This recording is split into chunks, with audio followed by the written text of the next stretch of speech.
Friends, back to you on war between Russia on one side, while on other side is Ukraine and in inverted comma USA, NATO, oblique European Union countries. Today is the 6th day. There have been some developments since yesterday.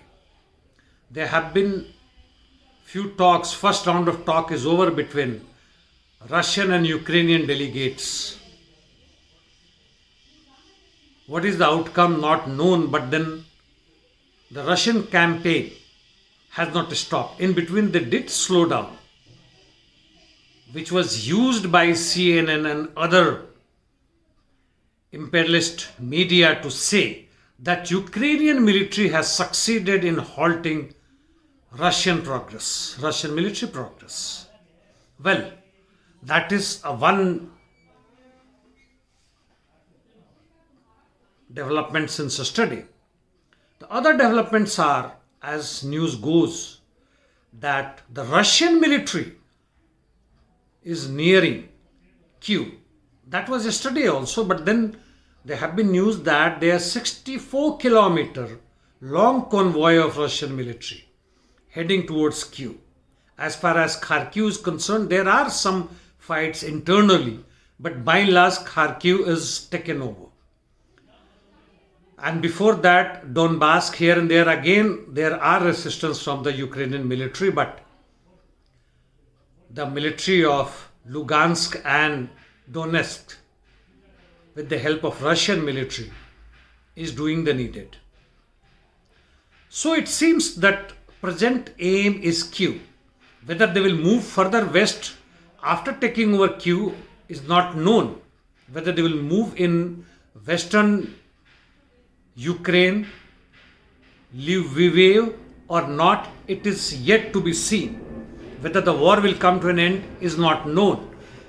In between, because of the talks, because of the sanction by US and European Union, the sanction is one of the strictest that is possible. Each and everywhere they are trying to stop it. Another development since yesterday is that Zelensky has applied to become member of European Union. NATO, probably he can't become at this juncture. But how will it help Ukraine becoming a member of European Union? That is to be seen. In the meantime, Zelensky has also given a call to Russian army that they should surrender to Ukrainian army, and has claimed that more than 4,500 or 3,500 Russian military soldiers have been killed. What is the truth behind that cannot be known. Orkhtirk is another military base where the Russians have been bombarding and have claimed that 70 Ukrainian soldiers have been killed in that. This is a minor thing as far as the whole scenario is concerned. Yes, another thing that what Ukraine is doing, it has released hundreds of its prisoners who are capable of fighting and who were serving life term or a long term in the prison for criminal activities. Even they have cleared foreign missionaries to come and fight. In fact, they were already there. They have been trained. That the extreme right-wing chaps, some of them who had tried to fight in Donbass but were liquidated very fast by the LPR and DPR military. Yes, Ukraine has also blamed Russia of using vacuum bomb.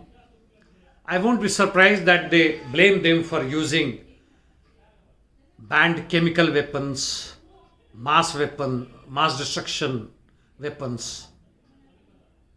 Anything they can say, anything they can talk about. In the meantime, the Indian students and people who have been there since ages, studying and doing some business or work or whatever, trying to flee from there, and has been, few of them have been evacuated, but thousands are still stranded. And they are facing racial discrimination by Ukrainian, Polish authorities. Sad but true, despite all the talks by the Indian government. Now, well, friends, there have been talk about the new world order after this war or during this war. What new world order are they talking about? It has been talked earlier also by the US President, US administration, US government. It was talked after USSR disintegrated. What sort of new world order are we getting? Yes, there has been some historical points to differentiate between past and present and would-be future. But this new world order means the crisis in the imperialist world, that is the capitalist world, is much more deeper than ever. That is, the profit rate is narrowing down to zero. The masses, the people, the working people have been rising world over in millions, demanding the basic needs, employment, food, education, health services, whether it's North Globe or South Globe, advanced capitalist countries or not advanced capitalist countries. It is world over. And this is leading to what? This war is leading to patch up the issues, mask the real issues of the people, of the struggling people, and accelerate the accumulation and concentration of production, monopoly capitalism, yes, and capital world over. You must have read Oxfam and other reports on inequality in the world. I am not going to report them. And this all are leading to climate crisis. That also you must remember. And along with that, due global conflict, due climate crisis, the refugees problem is rising in millions world over. Or they are the excess population of the working class, not needed